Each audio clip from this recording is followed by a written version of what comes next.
The waves are high, and the sunset's red, so now it's time to go to bed.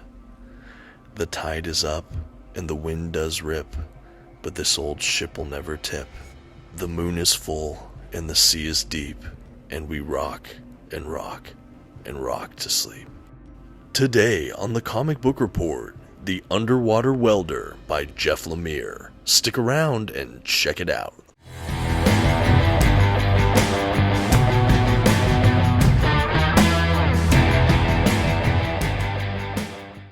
Greetings everyone, my name is Dominic and today you're tuning in to the Comic Book Report, where we review comic books and graphic novels so you can get an idea of what to read.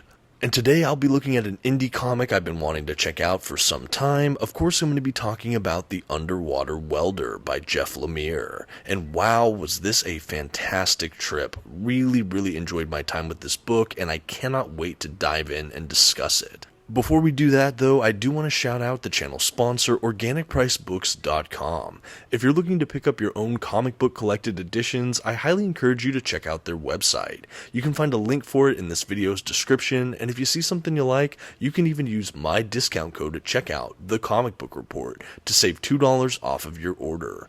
Please note if you use my affiliate code or link to make a purchase, I will earn a small commission, but it's the best way to support this channel. Thank you so much for considering. Now let's get started with today's comic book review. First, some quick facts about today's collection. This graphic novel was written and illustrated by Jeff Lemire. The graphic novel was initially published by Top Shelf Productions, which is now an imprint of IDW. It was first published in 2012. This volume itself collects The Underwater Welder. And finally, this is a trade paperback collection with glued binding and a total of 224 pages. At this time, I'd like to go ahead and issue a general spoiler warning. I will be flipping through the contents of today's collection and commenting on plot points throughout. You've been advised. Okay, and here's our first look at The Underwater Welder from Top Shelf Productions, the arguable classic from Jeff Lemire. Really loved this. I'm not going to bury the lead here. Really enjoyed this book, and I have to say I love the cover and overall design of this book. So this is a nice kind of watercolor looking cover design. The spine is also really crisp and clear and easy to read. Really love seeing that. This is more or less a standard size paperback. It's maybe a little bit bigger than standard paperback collections, but not too crazy. But really like the design work. The back of this book as well is just a real treat, and it really just is striking on a bookcase. Absolutely dig it. You can see a bit about the book here, some blurbs, snippets, things like that. I love that we kind of got the oil rig silhouette in the left here. Just a really good looking book, like I said. This also makes me wish this book was in color. If I haven't said it earlier, this is a black and white comic book series. Would have loved to see a little more color in this, but I think it's still very gripping as a black and white comic. Okay, and here's that glued binding for all of you. It is a bit of a tighter binding, a little gutter loss possibly, but nothing too critical or anything. It reads really great. Yeah, wow, absolutely love this book. Now that I'm done with the binding, I will go ahead and start making my way into the collection proper. Going into this book, even though it is a paperback and there is no dust jacket, the interior of the paperback has flaps like a dust jacket would. Interesting design choice here, but another cool just thing that adds to the aesthetic. Jumping into the collection, we do have an introduction from Damon Lindelof, a big television creator, producer. He made like Lost, for example.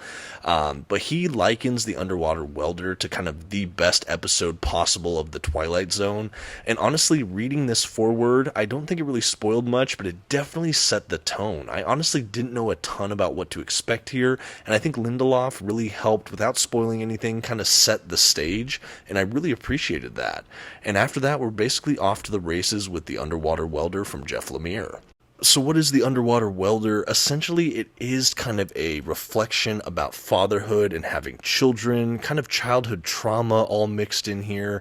It basically tells the story of this underwater welder who he's right about to have a firstborn child. They believe it to be a boy.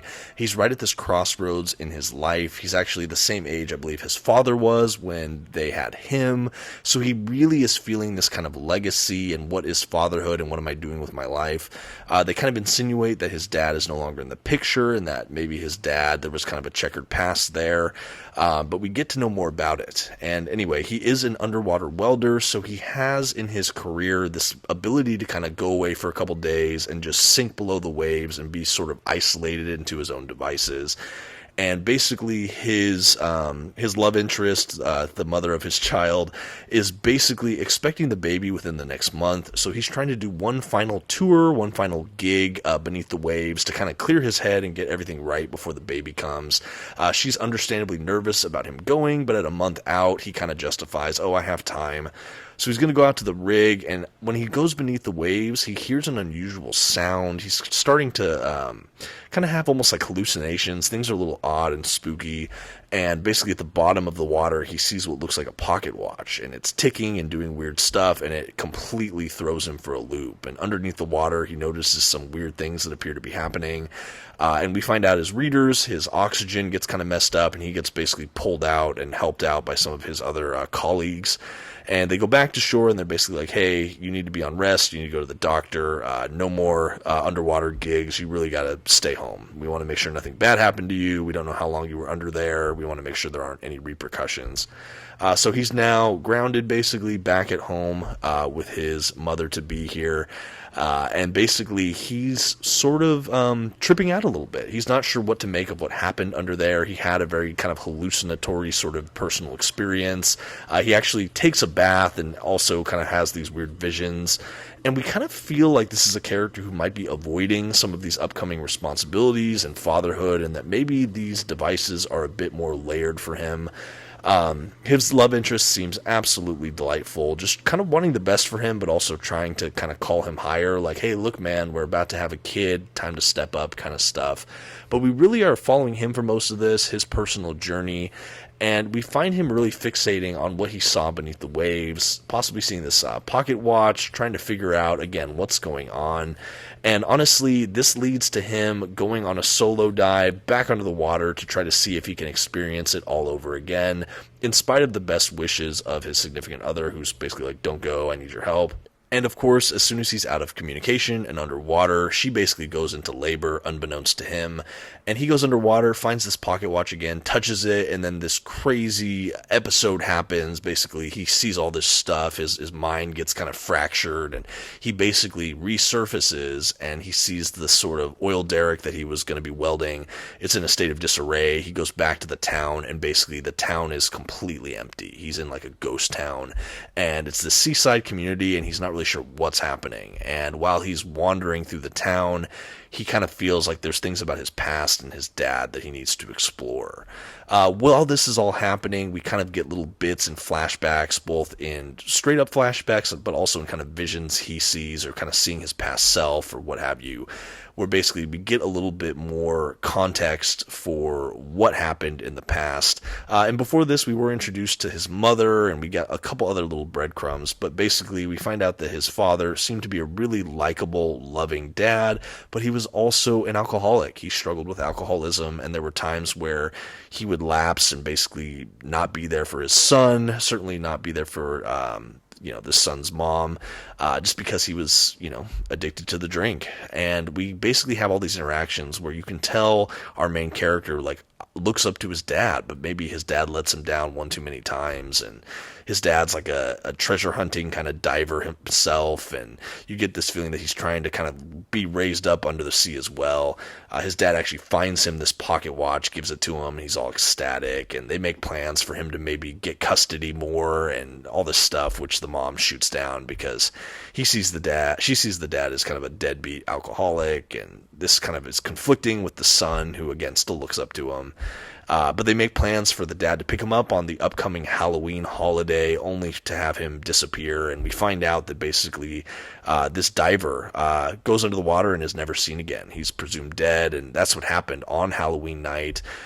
We don't really know exactly what happened with that, but it's kind of haunted him, and it messes with him, and the whole world's written him off, but he's kind of kept the hope alive that his dad's still out there somewhere. But he has to come to terms that his dad wasn't perfect, and his dad had these addictions and these failings, and he looks and examines his own life and his own upcoming son, and he feels some of those same failings. And we have this idea of legacy and what's genetic, and is he going to drop the ball and basically not be there for his own kid. And there's even revelations that the reason the dad disappeared was because when he was a child, he had this moment where he kind of got mad at his dad and threw the watch into the ocean. So the idea was the dad maybe went to go look for it and never came back. And anyway, it's really haunting, interesting, the whole barren town feeling. I do absolutely understand the Twilight Zone feel. I think also having the black and white, we're basically just missing Rod Serling, and this could be an amazing Twilight Zone episode.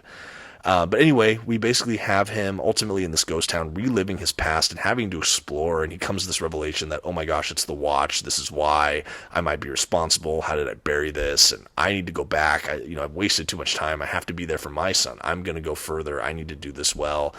And he kind of finds his dad in this weird zone, and the dad's like, it's time, son. It's time to go back. It's time to be everything you're going to be. And there's basically a flash, and essentially this guy's back. He gets to shore. He goes home and realizes his love of his life isn't there and must be at the hospital. And he basically races to the hospital and is there right the moment his son is born. And we kind of have a happily ever after.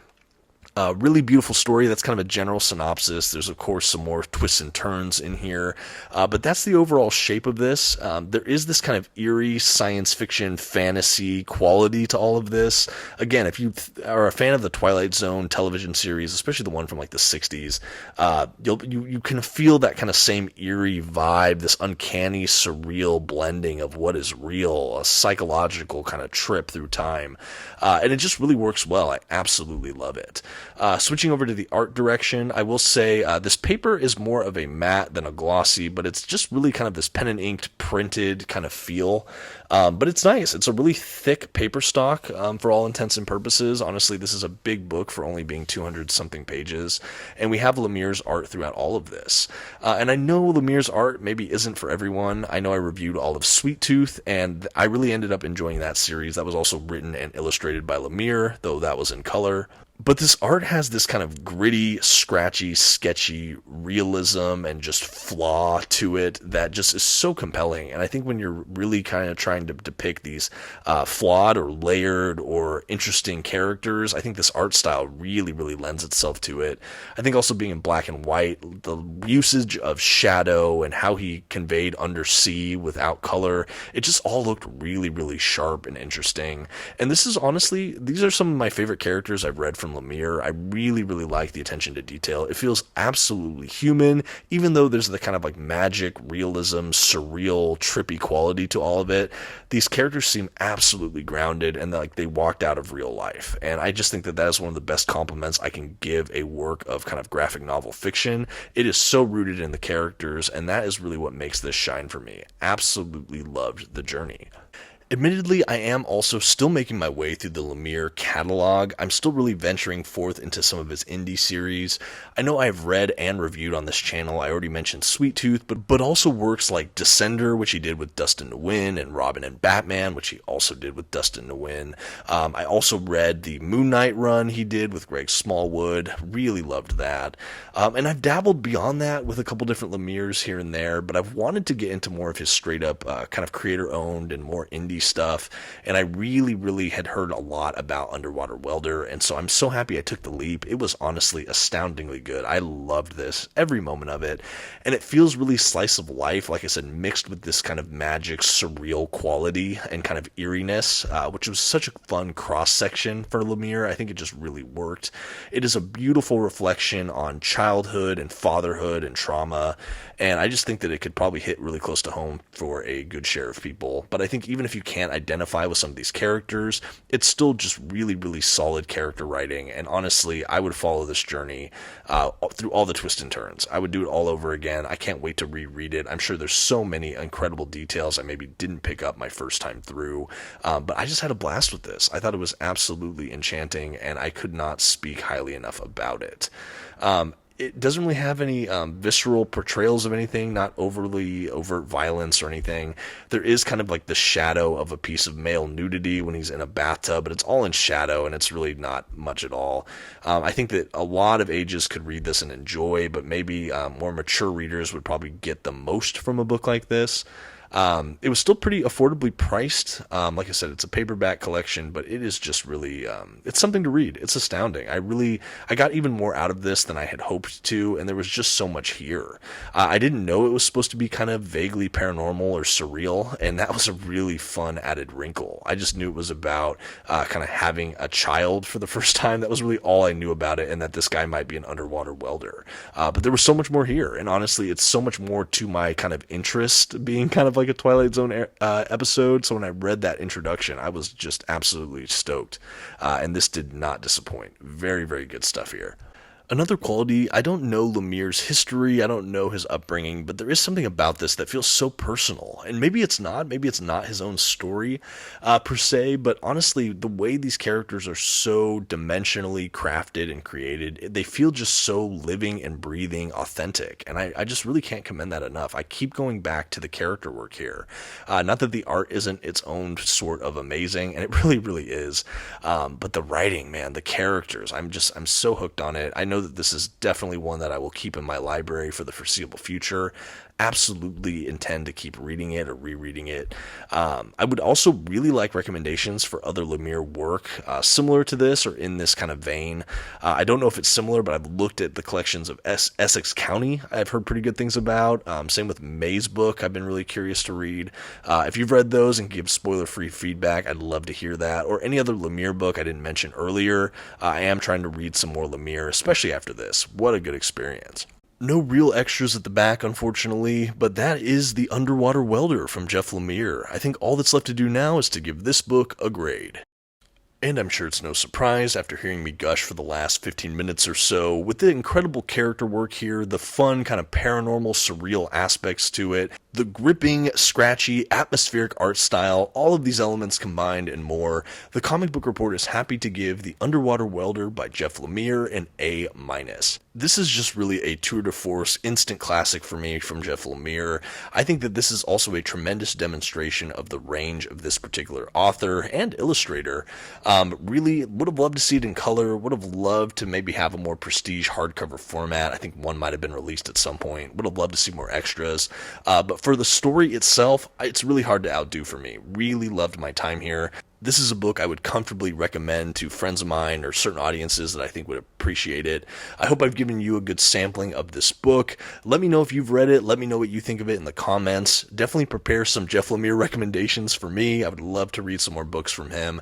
And I think that's about going to do it. Thank you so much for watching. This has been the Comic Book Report. Please don't forget to give this video a like, that comment we talked about, and maybe check out one of my other videos on your way out. Thank you so much. Have a good one.